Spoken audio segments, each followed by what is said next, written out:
20 अगस्त को आम तातील का ऐलान।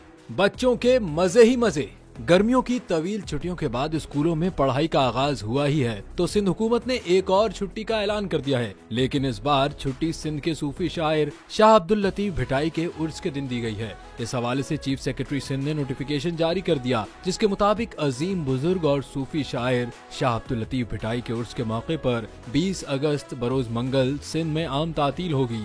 नोटिफिकेशन के मुताबिक 20 अगस्त को सिंध के तमाम सरकारी, नीम सरकारी इदारे, स्कूल, कॉलेज और यूनिवर्सिटियां बंद रहेंगी।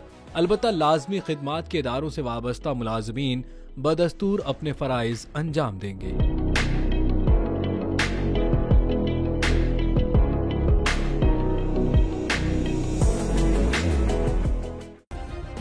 सब्सक्राइब करें और बेल दबाएं ताकि कोई खबर रह न जाए।